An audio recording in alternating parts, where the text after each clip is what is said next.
नियाज अहमद है।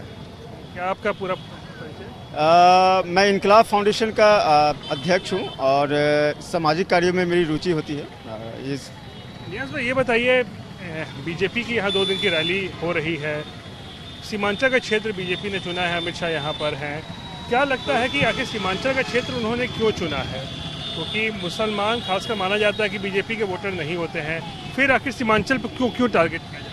देखिए, सीमांचल को अगर आप देखें तो यहाँ की जो भौगोलिक स्थिति है, आप देखें तो बिल्कुल हम लोग एकदम बॉर्डर पे पड़े। सीमांचल इसलिए इसको कहा था क्योंकि ये सीमावर्ती इलाका है। यहाँ पे नेपाल बिल्कुल पास में है, बांग्लादेश यहाँ से 70-80 किलोमीटर की दूरी पे बांग्लादेश का बॉर्डर टच करता है।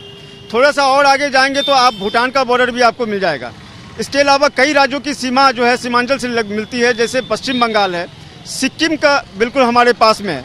तो यहाँ की जो भौगोलिक स्थिति है वो ऐसी है कि कई राज्यों की सीमाएं और कई देशों की सीमाएं जो है यहाँ सीमांचल से जुड़ती है। तो इसलिए ये इलाका जो है वो बहुत ही महत्वपूर्ण इलाका है और यहाँ की राजनीति जो है पूरे बिहार की जो राजनीति की दशा और दिशा तय करती है। इसलिए ये काफ़ी महत्वपूर्ण जो जगह है सीमांचल, क्योंकि 24 विधानसभा सीटें आती है अगर अररिया, किशनगंज और पूर्णिया की बात करें।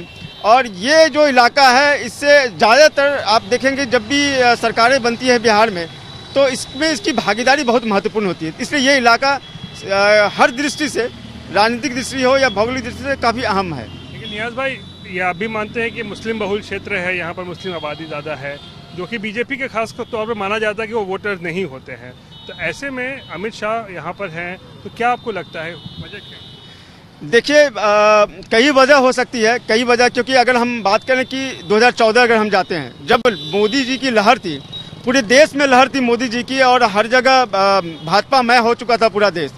उस समय की अगर आप अगर पूरा सीटों को देखें तो सीमांचल में 4 सीटें थी, इसमें से एक भी सीट भाजपा के पास नहीं थी। तो ये एक ऐसी जगह है जहाँ पे भाजपा किसी न किसी तरीके से थोड़ा कमज़ोर बैठती है अन्य जिलों के अपेक्षा में।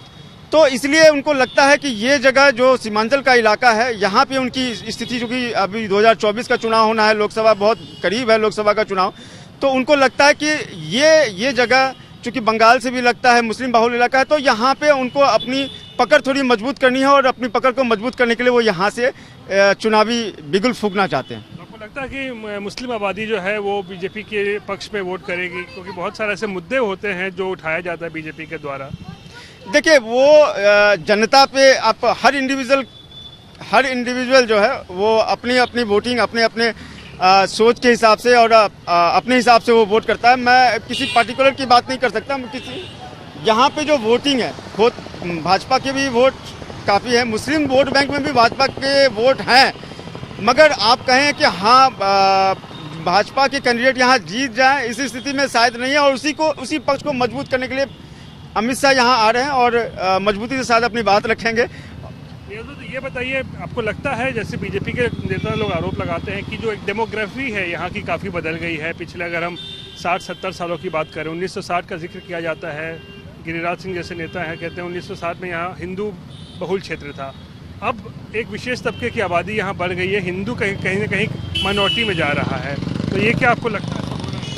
नहीं, ऐसा कुछ नहीं है कि अब आप देखिए, जैसे पूर्णिया को आप देखिए, पूर्णिया लोकसभा क्षेत्र में यहाँ पे आप कभी किसी भी सांसद का नाम उठा के देखिए, पीछे आप तस्लीमुद्दीन साहब जो 80 के दशक में यहाँ पे कभी सांसद हुआ करते थे, उस समय जो परिसीमन था यहाँ पे वो 22 विधानसभा वगैरह इसमें साथ में था। उसके बाद क्या आप स्थिति देखिए, एक भी सांसद मुस्लिम नहीं बने। पूर्णिया की बात करें तो अभी आप देखें, कटिहार चले जाएँ, दुलाल चंद गोस्वामी जी है वहाँ के लोकसभा सांसद हैं। आप इससे आगे अररिया चले जाएं तो प्रदीप जी हैं वहाँ पे। तो कमोबेश स्थिति ऐसी है यहाँ पे कि भाजपा के लोग हैं यहाँ पे और हिंदू मुस्लिम ऐसा कुछ नहीं है। अगर कटिहार में मुसलमानों ने वोट नहीं दिया होता तो दुलाल चंद गोस्वामी शायद वहाँ के सांसद नहीं होते और बीजेपी का सांसद अररिया में नहीं होता अगर वहाँ पे कुछ वोट शेयर उनका मुसलमानों ने नहीं दिया होता तो इसलिए ये बात कहना बिल्कुल सरे से बिल्कुल कह नहीं सकते कि हाँ वोट बैंक इनका नहीं है अपनी स्थिति मजबूत। मैं डेमोग्राफी की बात कर रहा हूँ कि क्या आबादी बढ़ी है, जैसा कि बीजेपी आरोप लगाते हैं और कहते हैं कि खतरा है इससे। ये सब तो पॉलिटिकल प्रोपेगेंडा है। ये लोग अपना प्रोपेगेंडा सेट करते हैं और इस तरह की बातें करते हैं, मगर ऐसी कोई बात नहीं है। आप पिछली जो जनसंख्या है लगातार बढ़ रही है, भारत की पूरे भारतवर्ष में जनसंख्या बढ़ी है, तो यहाँ की भी जनसंख्या बढ़ी है। कमोबेश थोड़ा बहुत रेशियो में आगे पीछे हो सकता है, मगर स्थिति लगभग वैसी उसी तेजी से बढ़ी है जिस प्रकार पूरे देश में जनसंख्या भारत की बढ़ी है, तो सीमांचल की भी जनसंख्या बढ़ी है। किसी एक तबके की बढ़ रही है ऐसा सिर्फ नहीं है? नहीं, ये सब तो भाई ये प्रोपेगेंडा कुछ राजनीतिक दल जो है या कुछ राजनीतिक का विशेष तौर पर वो इस तरह का प्रोपेगेंडा फैलाते हैं और फिर इस तरह की बातें करते हैं, मगर ऐसी कोई बात नहीं। आप पूरा सर्वे उठा के देख लीजिए जनसंख्या का, 2000 का भी जनसंख्या देखिए या 90 का भी आप देखिए, तो उसका ऐसा कोई रेशियो नहीं है कि जो पूरे भारतवर्ष का रेशियो और सीमांचल विशेष में आपका उसकी जनसंख्या बहुत ज़्यादा बढ़ गई हो। क्या ये कारण नहीं है कि मुस्लिम जो बांग्लादेश से घुसपैठ होता है या रोहिंग्या जो यहाँ पर आगे बस गए हैं, इसकी वजह से जो है वो बताया जाता है कि मुस्लिम आबादी बढ़ गई है यहाँ पे? देखिए, रोहिंग्या की जहाँ तक बात है तो शायद अभी तक आप कोई ऐसा केस यहाँ पे इतना मास स्केल में नहीं आया। बिहार में जो सरकार थी वो भाजपा की सरकार थी अभी कुछ दिन पहले तक, और लगातार उनकी सरकारें थी, तो उन्होंने कोई ऐसा कोई रोहिंग्या को बहुत डिटेन नहीं किया, ऐसा कोई मास स्केल पे रोहिंग्या लोगों को पकड़ा नहीं है, बांग्लादेशी लोगों को पकड़ा नहीं है कि हम ये कह सके हमारे पास कोई साक्ष्य हो इसको कहने के लिए कि हाँ यहाँ पे इतनी तादाद में ये बांग्लादेशी आ गए। ये सिर्फ अटकलें हैं, ये बातें कही जाती है सिर्फ राजनीति के लिए, राजनीति रोटी सेकने के लिए ये सारी बातें कही जाती है कि बाहर से लोग यहाँ पे आते हैं और बाहर से लोग आकर के यहाँ पे जनसंख्या, अगर वो कुछ आए भी होंगे तो उनकी संख्या इतनी नहीं होगी कि वो बहुत मास स्केल में आकर के यहाँ के जो पॉलिटिकल सिनारियो उसको इफेक्ट कर सकें, कि उनका वोट प्रतिशत इतना बढ़ जाए कि यहाँ पे जो यहाँ के लोग जो वोटिंग करते हैं उनको इफेक्ट कर सके। तो ऐसा कुछ नहीं है, शायद कुछ एक्सेप्शनल केस हो सकता है, बट बहुत ज़्यादा रोहिंग्या का केस पूर्णिया या सीमांचल के पूरे इलाके में नहीं देखने को आपको मिलेगा। देखो कि आप एक सामाजिक काम भी करते हैं, सोशल एक्टिविस्ट भी हैं, तो जो जनसंख्या की बात यहाँ होती है इसको लेकर बीजेपी की तरफ से बार बार कहा जाता है कि जनसंख्या नियंत्रण कानून लाया जाना चाहिए। एक समुदाय विशेष को टारगेट करते हुए आपको लगता है ऐसा किया जाता है?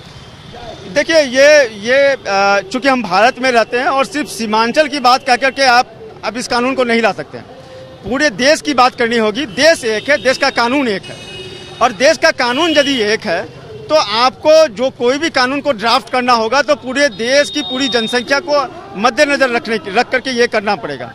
और अगर पूरे देश को अगर आपको लगता है कि 2 ही बच्चे होने चाहिए, ये कानून चाइना की तरह अगर थोपना है यहाँ के लोगों पर, तो पूरे देश को में एक आप सर्वे करा लीजिए। अगर मैंडेट आपके पक्ष में आता है तो आप करवा लीजिए, क्योंकि चाइना ने ये प्रैक्टिस बहुत पहले किया था और यही कानून को उनको वापस करना पड़ रहा है। आज वहाँ पे एक बच्चे की जो पॉलिसी थी उसको हटाने की जरूरत पड़ रही है। तो ये जो कानून की बात हो रही है, ये सिर्फ और सिर्फ ये चुनावी प्रोपेगेंडा है। ये सिर्फ और सिर्फ कुछ जो वोटों की ध्रुवीकरण के लिए इस तरह की बात कही जा रही है। मगर अगर इस तरह का कोई भी निर्णय अगर सरकार लेती है तो उनको एक मैंडेट करना पड़ेगा, एक सर्वे कराना चाहिए, और सर्वे करा करके ही एनआरसी जरूरी है आपको लगता है? देखिए, इसकी आवश्यकता मुझे, अगर मेरी बात करें तो इसकी आवश्यकता नहीं है, क्योंकि जो नॉर्म्स अभी तक, सबसे पहले मैं आपको बताऊं सर कि एनआरसी का जो नॉर्म है वो डिफाइंड नहीं है। आप कौन सा कागज उनसे मांगेंगे ये डिफाइंड नहीं है। आप वोटर आईडी कार्ड आपको चाहिए, आधार कार्ड चाहिए, या उनका जमीन का कागज चाहिए, ये डिफाइंड नहीं है। तो जिस एनआरसी की बात आप कर रहे हैं या जिस एनआरसी की बात हम कर रहे हैं, या अमित शाह जी जिस एनआरसी की बात कर रहे हैं, या नरेंद्र मोदी जी जो कर रहे हैं, ये प्री डिफाइंड नहीं है। क्योंकि अमित शाह जी ने जो स्टेटमेंट दिया था लोकसभा में वो एनआरसी अलग था, और जो सभा में नरेंद्र मोदी जी ने कहा था वो अलग था। तो इसलिए मुझे लगता है इसको पहले ड्राफ्ट होने दीजिए। इस पे बहुत बड़ा बहस का मुद्दा है और इस पे बहस होनी चाहिए।